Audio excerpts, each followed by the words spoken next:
Hola, ¿qué tal? Buenas tardes, doctores y doctoras. Antes de iniciar, me gustaría agradecer el tiempo compartido con nosotros. En esta ocasión, les presento a una ponente de primer nivel y además una gran amiga, la doctora Alejandra Cacho Rodríguez, quien nos trae el tema Fashion Plan Blogs, Revolución o Moda. Y bueno, me gustaría compartirles un poquito de su experiencia. Ella es médica cirujano y partera egresada de la Universidad de Guadalajara, con especialidad en anestesiología, jefa de residentes de anestesiología en el Hospital Civil Juan y Menchaca. Y también es médico algólogo en el Plan Clinic México, integrante de la mesa directiva de la AMED. Doctora, le mando un fuerte abrazo y no le quito más su tiempo. Adelante. Éxito. Hola, ¿qué tal? Buenas tardes. Les saluda la doctora Alejandra Cacho Rodríguez, anestesióloga y algóloga paliativista de la ciudad de Guadalajara. Muchas gracias por la invitación a este webinar a Unsound Education. Y pues el día de hoy les voy a hablar de bloqueos de planos faciales, revolución o moda. Espero que sea un tema de bastante provecho para ustedes. Vamos a iniciar definiendo qué son los bloqueos de planos faciales. Y bueno, los bloqueos de planos faciales son aquellos bloqueos que no bloquean directamente un nervio, sino que un territorio, porque van a consistir en la inyección de anestésico local con algún coadyuvante en espacios interfaciales para lograr la difusión hacia los nervios periféricos. Entonces, aquí aprovechamos la anatomía de estos planos faciales para que el anestésico local encuentre diferentes nervios y poder abarcar diferentes dermatomas. Un poquito de historia, el primer gran bloqueo facial que se difundió, que se compartió fue el bloqueo TAP, el bloqueo de plano transverso abdominal. Fue inicialmente descrito por el doctor Raffi en el 2001 y posteriormente por el anestesiólogo McDonnell fue popularizado en el 2007. Esto da un cambio radical en la forma en la que hacemos analgesia y en la forma en la que controlamos el dolor posquirúrgico, ya que no solo buscamos un nervio, sino buscamos un plano anatómico.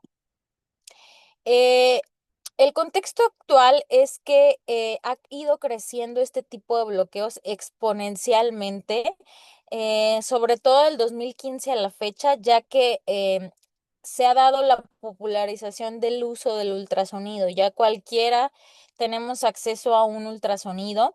Entonces, esto nos da la oportunidad de disminuir el consumo de opioides transquirúrgicos y disminuir las complicaciones del abordaje del neuroeje. Es una pieza central en nuestra práctica clínica, ya que además tienen una curva de aprendizaje muy, muy baja. En general se ha estudiado que de 10 a 20 procedimientos se considera una competencia básica para poder ejercer este tipo de bloqueos, y más de 50 bloqueos realizados es que tú ya lo dominas, ¿vale? Entonces, la introducción del ultrasonido lo cambió todo, ¿no? Aparecen variantes del TAP, aparecen el bloqueo TAP subcostal, el bloqueo posterior, se hacen nuevos planos, se hacen nuevos conceptos, surge el concepto de bloqueo plano faciales y sobre todo, muy importante, se va dejando atrás la evidencia que sabemos que cada vez están más en contra de la infiltración por parte del cirujano en piel y tejido celular subcutáneo, porque la evidencia y la analgesia es bastante baja comparada con otras opciones que podemos ofrecer al paciente, como es el bloqueo de planos faciales. Aquí podemos ver que cuando el cirujano infiltra, pues la precisión es muy baja. Cuando infiltra guiado anatómicamente, es decir, una vez que expone los tejidos, aumenta un poco la efectividad, pero aún así no se compara con la efectividad y la precisión de hacerlo guiado por ultrasonido.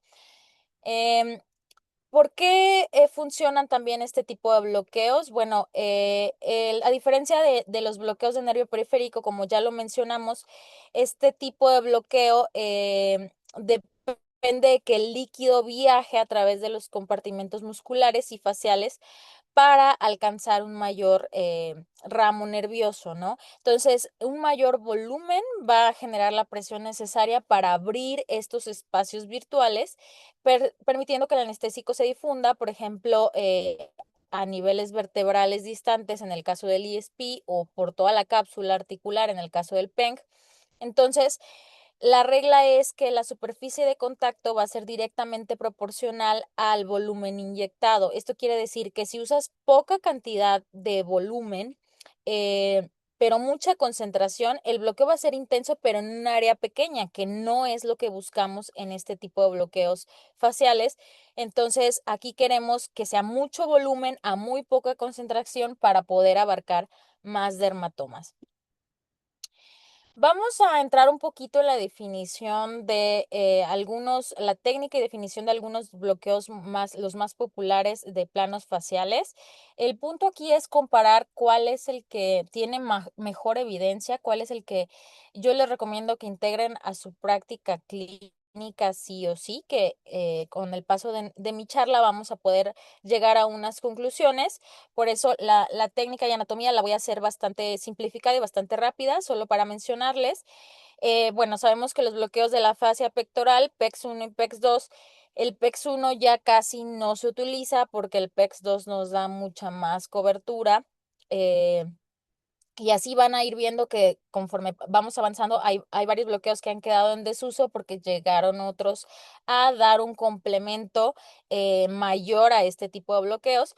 El PEX 1 pues va a producir analgesia del pectoral medial y lateral, la técnica va a ser con un transductor lineal en orientación sagital en la línea media clavicular. Se busca el pectoral mayor y el pectoral menor.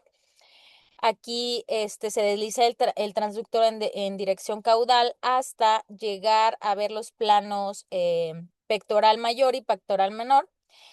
Podemos hacer uso del Doppler para ver la arteria toracocromial y vamos a insertar la aguja en plano, si se fijan aquí, de craneal a caudal, y se van a insertar primero 1 o 2 centímetros para ver que estemos en el punto correcto y abrir la fascia.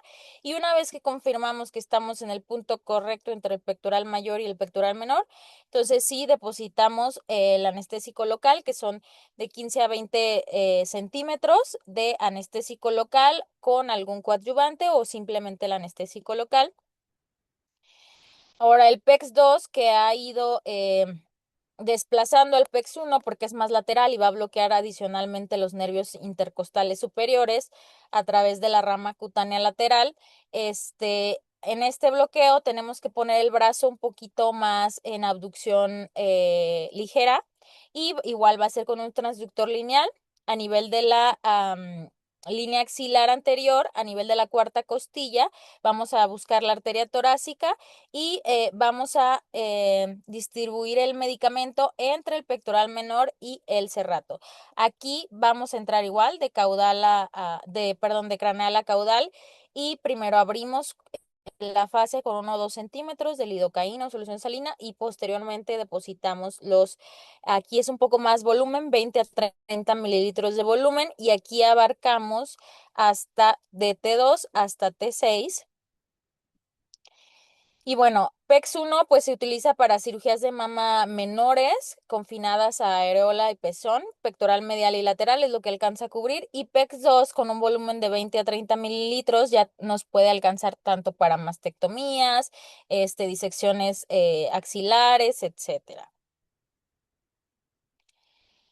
Otro tipo de bloqueo de plano facial es el bloqueo serrato anterior, que es que tipo de bloqueo nos cubre desde T2 hasta T6.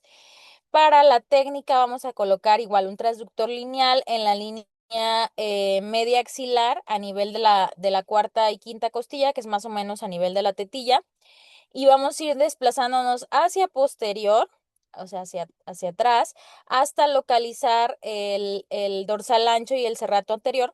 Vamos a ingresar en plano de anterior a posterior, siempre en plano, depositando medicamento. Este tipo de bloqueo puede ser tanto plano serrato superficial como plano serrato profundo. Entonces, si nos vamos al plano superficial, el medicamento se deposita por encima del músculo serrato, entre las fascias del dorsal ancho y del serrato, y si queremos el profundo, es abajo del músculo serrato entre la fascia, ¿sale? Este, ¿Qué es la diferencia? Pues obviamente el superficial va a ser mucho más fácil de realizar, el profundo va a tener más proximidad al nervio, pero si dudas, si no tienes la experiencia de hacer el profundo, el superficial está perfecto. El que tú tengas más práctica en este tipo de bloqueos, lo puedes hacer. Aquí, por ejemplo, el, el Cerrato necesita un volumen de 20 a 30 mililitros, va a cubrir desde T2 a T6, por lo que es muy útil para cirugía de mama, cirugía torácica lateral, trauma de costillas, etcétera. Ahora pasamos a un bloqueo muy interesante y muy famoso. Yo creo que es el que más hay artículos porque todavía no se sabe muy bien su mecanismo de acción, que es el ESP. Aquí vamos a hablar un poquito de la técnica. Más adelante les voy a decir todo lo que se ha revisado acerca de este bloqueo. Lo ideal es que para hacer este bloqueo el paciente esté en posición sedente o en decúbito prono.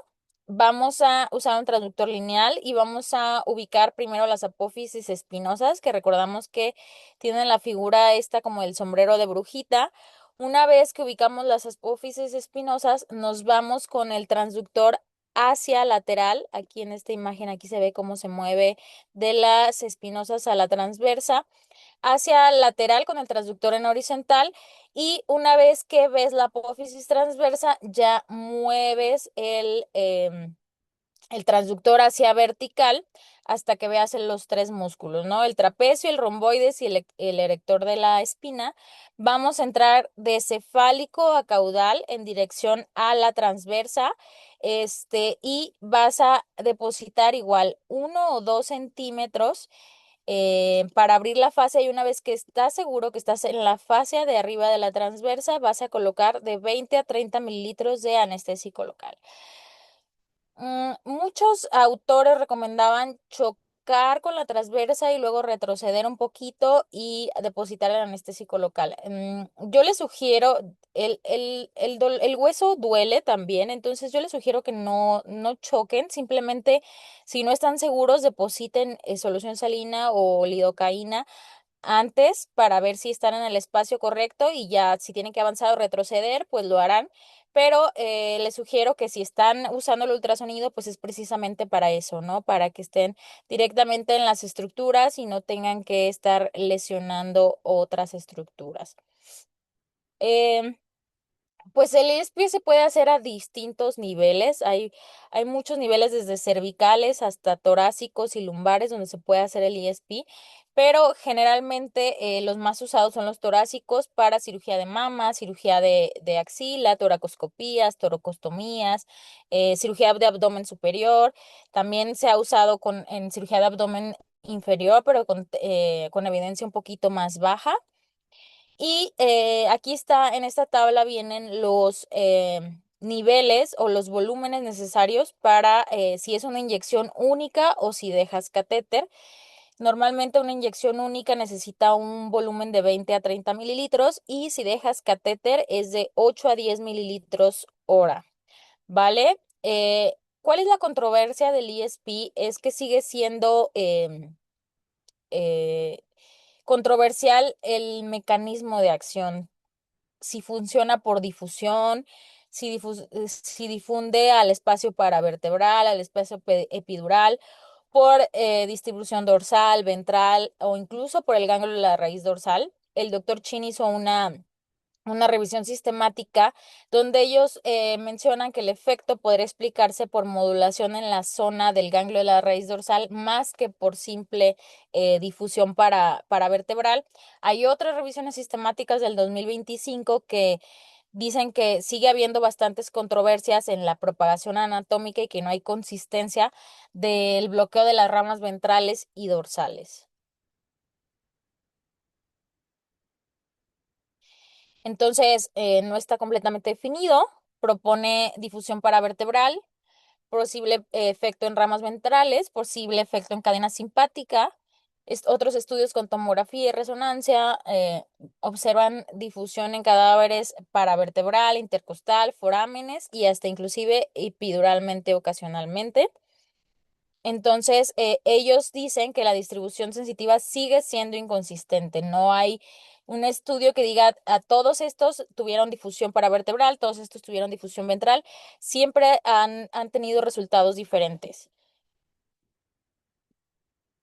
¿Y por qué es esto? ¿Por qué a veces cubre muy bien la pared anterior y por qué a veces no? Bueno, se observó que volúmenes superiores en el ESP de 20 a 30 mililitros son críticos para que el anestésico difunda hacia el espacio paravertebral y bloquee tanto las ramas ventrales como las ramas dorsales. Entonces, aquí otra vez, el volumen es súper importante para que pueda haber una distribución tanto ventral como dorsal.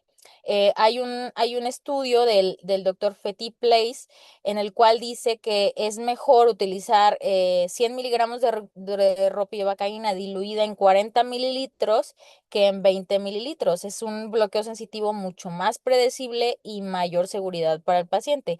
Obviamente, si aumentamos volumen, hay que disminuir concentración porque hay el riesgo de la intoxicación por anestésicos locales. Otro tipo de bloqueo que se ha popularizado mucho es el bloqueo paravertebral torácico. En este tipo de bloqueo a lo que queremos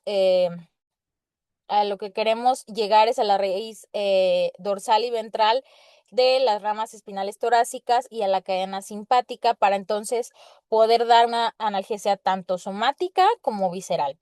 El tipo de la posición o la técnica para este bloqueo es en posición sedente o de cúbito lateral.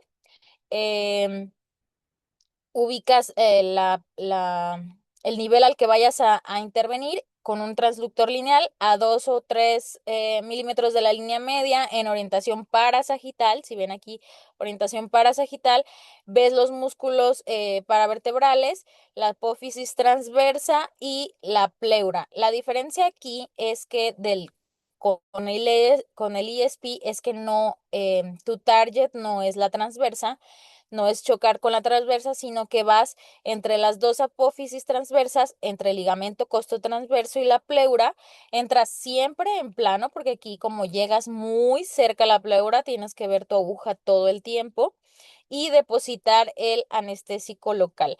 Tienes que ver cómo la pleura se desliza hacia abajo cuando tú estás poniendo el anestésico local. Primero igual, si no estás seguro, pon 1 o 2 centímetros de lidocaína o de solución fisiológica y después se ponen 10 mililitros por nivel. Las indicaciones de este es en cirugía de mama, cirugía abdominal unilateral, toracotomía, traumas costales. Ahora, hay muchas comparaciones del ESP con otro tipo de bloqueos. El ESP, obviamente, la curva de aprendizaje es mucho más baja que otras. Hay menor riesgo de complicaciones como neumotórax, hematoma, etcétera. Y pues obviamente el paravertebral tiene más tasa de complicaciones, la curva de aprendizaje es mayor. Pero recordemos que no siempre va a ganar el ESP, no porque sea más fácil de hacer, significa que sea más efectivo. Por ejemplo, hay estudios de que en toracoscopías uniportales el bloqueo intercostal redujo muchísimo más la morfina y el anestésico sistémico que el ESP, que esto nos recuerda y nos hace énfasis que el ESP no siempre gana cuando lo vas a comparar con un blanco mucho más directo y mucho más específico, ¿sale? Y esta frase me gusta mucho porque es algo muy real, de lo que se ha hablado mucho del ESP y todo el mundo lo hace porque no porque sea el más potente, sino porque es el más replicable y es el más seguro en muchos escenarios. Entonces, está bien que lo sepas hacer y que lo hagas y sirve bastante, pero no siempre va a ser el más potente.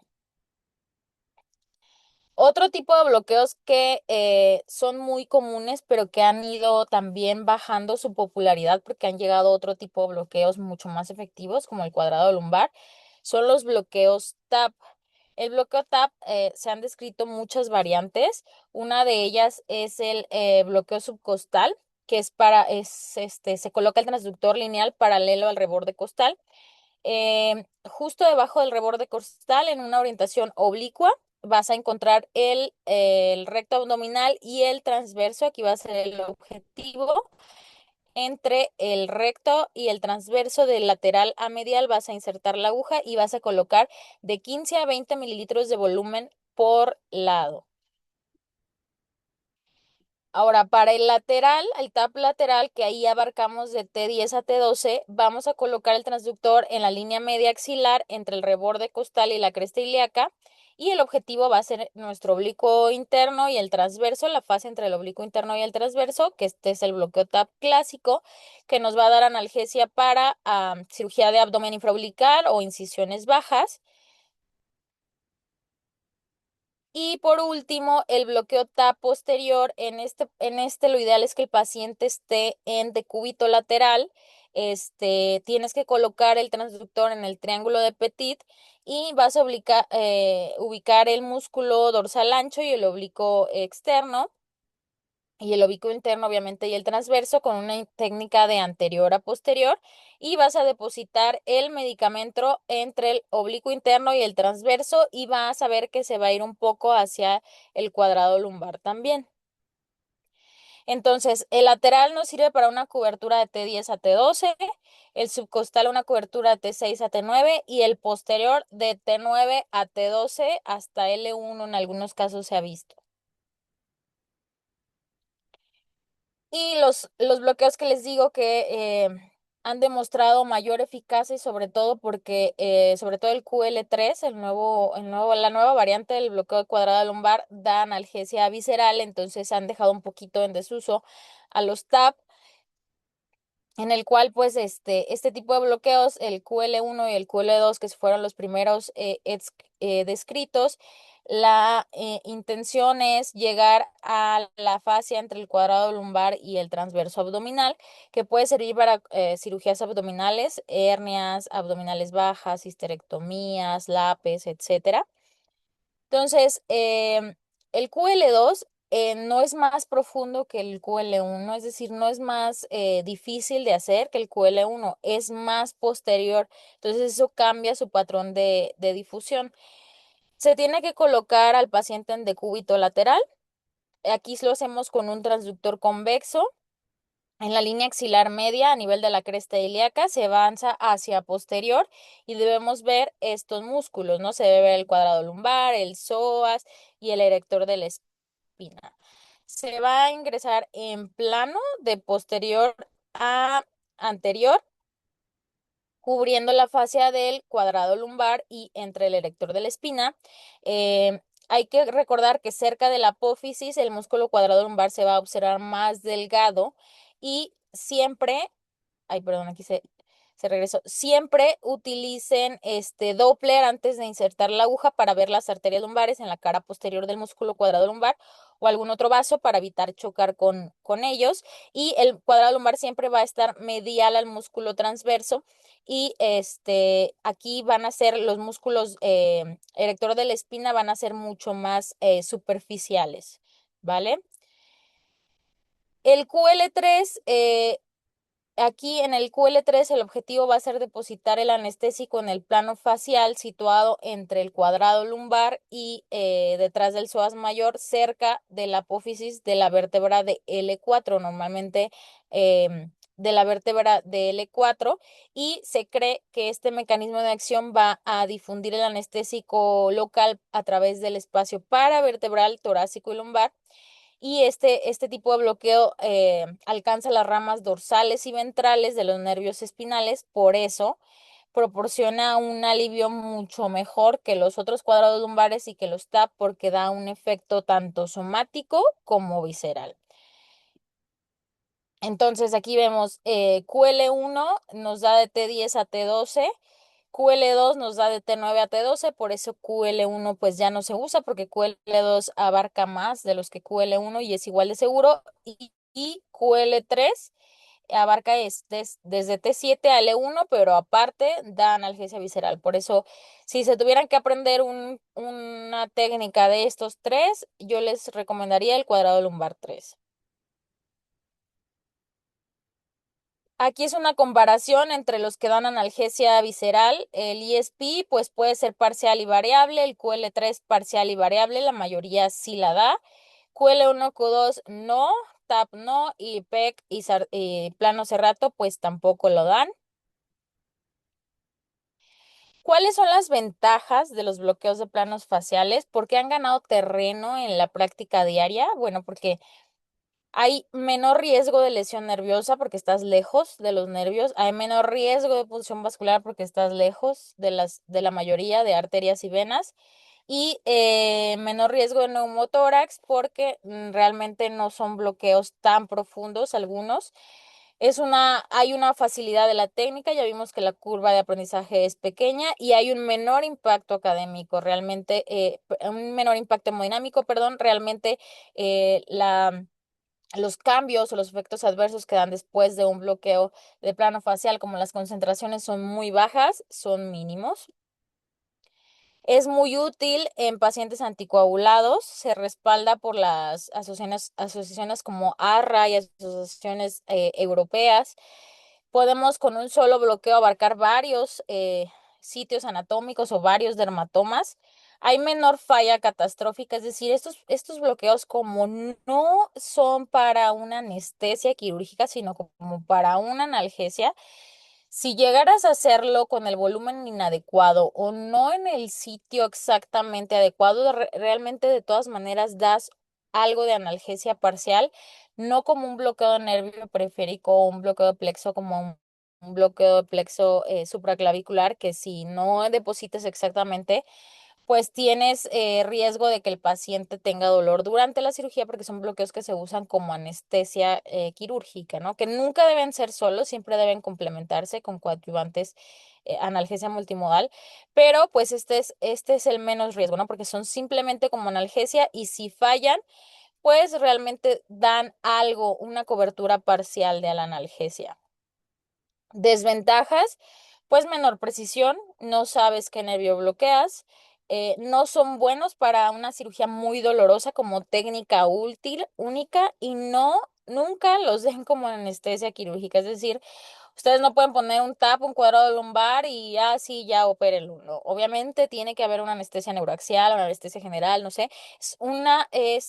Es algo que se utiliza como coadyuvante a nuestra anestesia y a nuestra analgesia. Siempre, siempre, en todos los estudios mencionan menor consumo de opioide, no anestesia libre de opioides. Entonces, por favor, recuerden que la vida media del anestésico, si no coadyuvan el bloqueo, la solución dentro del bloqueo con Dexa, con clonidina, lo que ustedes quieran, vía sistémica, pues tienen que usar este tipo de coadyuvantes.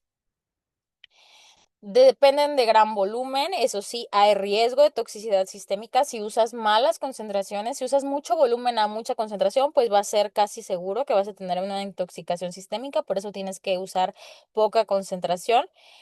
El mecanismo es incierto, ya vimos que hay muchas teorías de dispersión del anestésico local y pues los estudios siguen siendo pequeños, con sesgos y no comparables.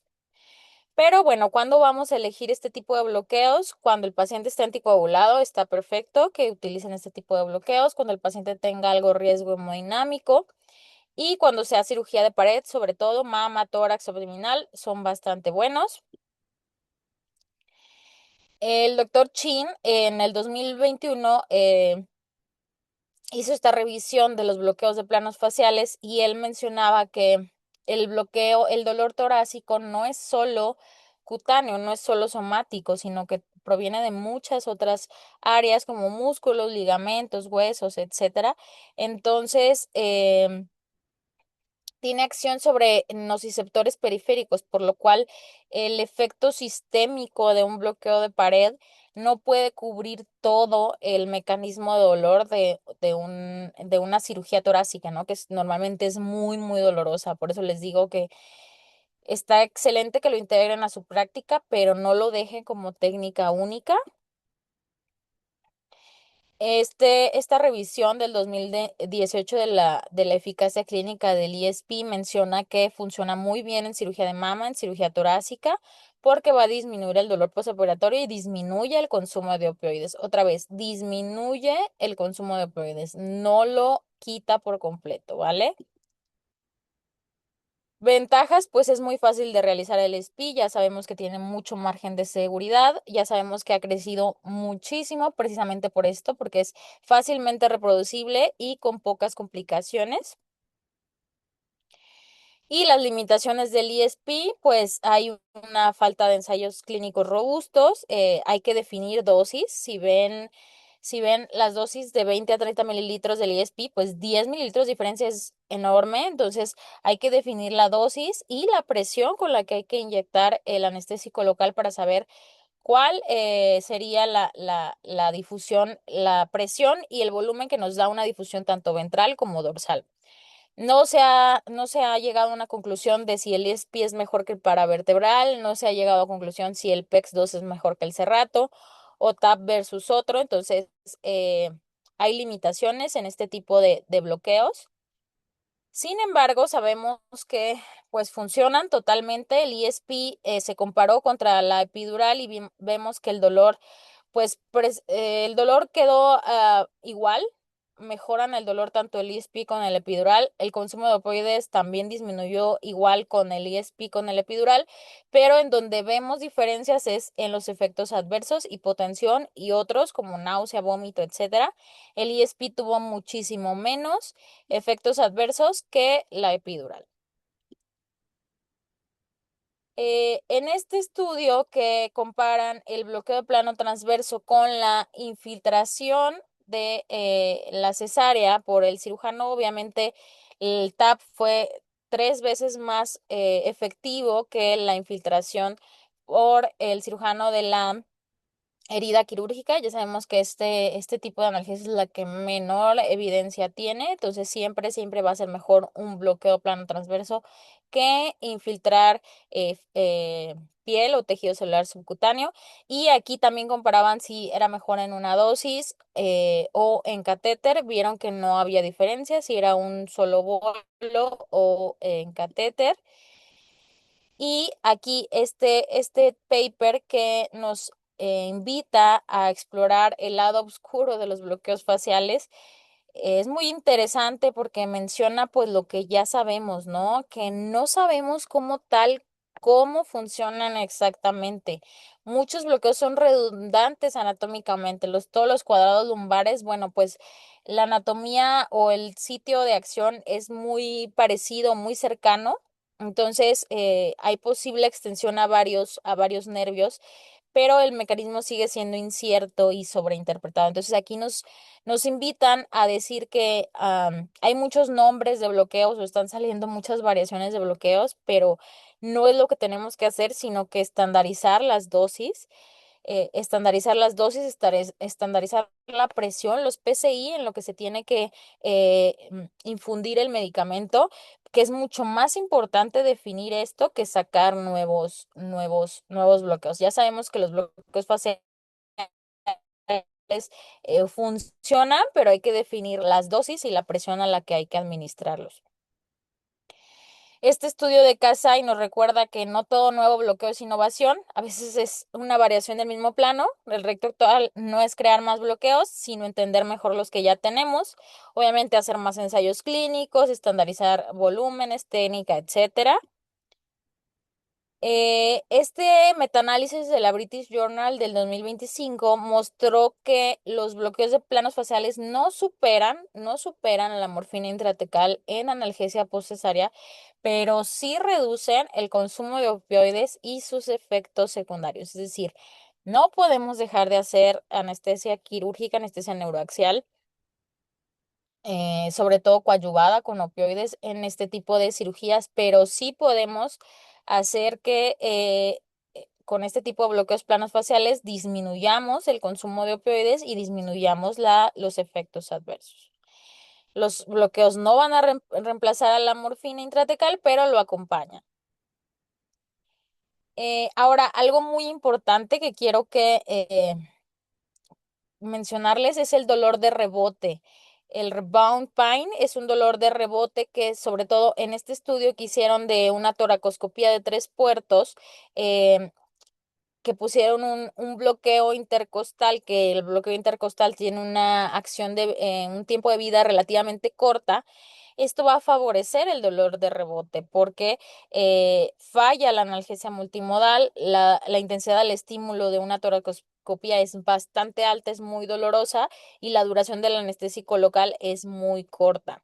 Entonces, ¿qué, qué necesitamos entender aquí? Que no puede ser una técnica única de analgesia en cirugías altamente dolorosas, sobre todo de pared torácica. Entonces, no es que está mal hacer un bloqueo intercostal en este tipo de cirugías, lo que está mal es no coadyuvarlo o a tenerlo como técnica única. Y otra cosa que es muy controvertida, que es mejor dar bolo o dejar catéter. En este estudio de la British Journal del 2024, un estudio doble ciego, evaluaron el QR15 para ver el ESP en bolo o el ESP con catéter. Fueron 60 pacientes, doble ciego, y la calidad de recuperación, es decir, el QR15, fue similar entre los dos grupos.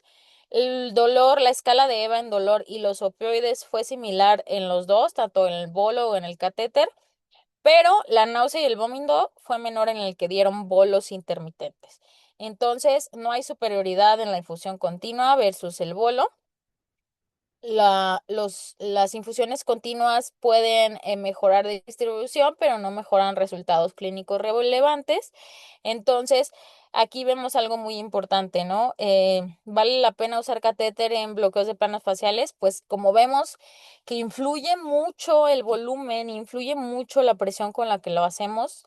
Creo que el catéter en este tipo de bloqueos, en bloqueos de planos faciales, no es la mejor idea. Em, Porque hay una evidencia limitada, no es superior a los bolos, mayor consumo de recursos, etcétera. ¿Cuándo sí lo utilizaría? Cuando necesitamos sí o sí, por cuestiones del paciente, disminuir mucho o en un rango muy importante los opioides, o cuando necesitamos prolongar la analgesia por algún motivo. Ahí sí podríamos dejar el catéter en bloqueos de planos faciales. En otro punto, pues realmente no dejaría el catéter para infusión continua, dejaría a lo mejor un catéter, pero para bolos intermitentes. Muy importante estandarizar las guías de anticoagulación. Las guías para anestesia neuraxial sabemos que están súper claras, con qué tiempos de coagulación, con qué plaquetas sí bloquear a un paciente y con cuáles no. Para los bloqueos de planos faciales no están tan claras. La ARRA ha hecho algunas menciones, pero no hay como un protocolo específico, entonces tenemos que estandarizar guías de anticoagulación. Bueno, y ya para terminar, tengo este resumen, este cuadro comparativo de los principales bloqueos de fascia, tanto sus indicaciones, sus ventajas y sus limitaciones. Y si ustedes van empezando en la anestesia regional y me preguntaran qué bloqueos sí o sí tienen que aprender o qué bloqueos les recomiendo aprender, sería el ESP, el cuadrado lumbar, el 3 sobre todo, y el paravertebral. El paravertebral tiene un poquito más de complejidad, pero realmente es muy parecido al ESP, entonces creo que esos tres bloqueos son los que más les ayudaría. También el PENG se considera un tipo de bloqueo interfacial, entonces también podríamos incluirlo, que sería como que los que yo les recomiendo que hagan más énfasis si van iniciando para su práctica, que los integren en su práctica. Y bueno, ¿qué hay para el futuro? Pues bueno, ya no es excusa no tener ultrasonido. Ya hay ultrasonidos portátiles, ultrasonidos que se conectan con Wi-Fi, que no necesitan cable. Entonces, no hagan bloqueos a ciegas, no hagan, sobre todo los bloqueos de fascia, no funcionan a ciegas. Siempre, siempre hagan los guiados por ultrasonido, háganlos con todas las medidas de seguridad, con toda la higiene, como si estuvieran haciendo un bloqueo neuroaxial, porque obviamente hay tasas de complicación de infección, etcétera. Y ya para terminar, quiero hablarles también de este tipo de software que es el ScanNav, que es una inteligencia artificial en la cual es un tipo de software que se integra al ultrasonido que tú tengas para ayudarte a definir sitios anatómicos. Imagine a future where ultrasound-guided regional anesthesia is routinely performed by all anaesthetists and as a standard method of analgesia within Entonces, emergency este software medicine, va a where peripheral localizar nerve tanto blocks are easier to músculos, learn, fascias, te va a where image nombrar ahí el interpretation is músculo. simpler. Cuando tú insertas la aguja We y vas hacia already zona have, with peligrosa, the que te advent vayas of new dirigiendo como hacia technologies el and pulmón o innovations in hacia el artificial nervio, te va a dar un intelligence, aviso de we are que unlocking inclines más la doors that for a aguja, que long la pongas más time remained perpendicular, etcétera. closed. Entonces, está ScanNav bastante, Anatomy bastante Peripheral Nerve interesante lo que Block viene is la designed to tecnología help para you nosotros. learn, teach, and perform ultrasound-guided peripheral nerve blocks in a standardized and consistent manner. It automatically highlights key PNB anatomical structures during real-time ultrasound scanning, enhancing the accuracy and standardization of ultrasound image interpretation. This enables more healthcare professionals to perform ultrasound-guided peripheral nerve blocks in their routine clinical practice, with care, safety, more support, and enhanced accuracy. ScanNav Anatomy PNB, a powerful cutting-edge technology driven by AI. Ok, entonces pues ya To find out more no hay about how excusa ScanNav Anatomy Peripheral para Nerve no usar la Block can help you tecnología. in your clinical No hay practice, excusa get in para no touch usar el today. ultrasonido, sobre todo. Siempre por el bien de nuestros pacientes hay que actualizarnos, hay que usar la mayor tecnología. Y yo les dejo mis redes por si hubiera alguna duda o si necesitan la bibliografía, me pueden escribir ahí al correo. Y pues muchas gracias por la invitación a Unsan Education y estoy a sus órdenes para cualquier duda o aclaración. Recuerden que estoy en la ciudad de Guadalajara. Muchas gracias. Hasta luego. Con esto llegamos al final de nuestra sesión de hoy. Muchas gracias a todos por su participación y cualquier duda o comentario, no duden en hacernos llegar a través de nuestras redes sociales. Doctora, le mando un fuerte abrazo. Gracias por compartirnos su experiencia y sus conocimientos sobre el tema. Que esté muy bien. Hasta luego.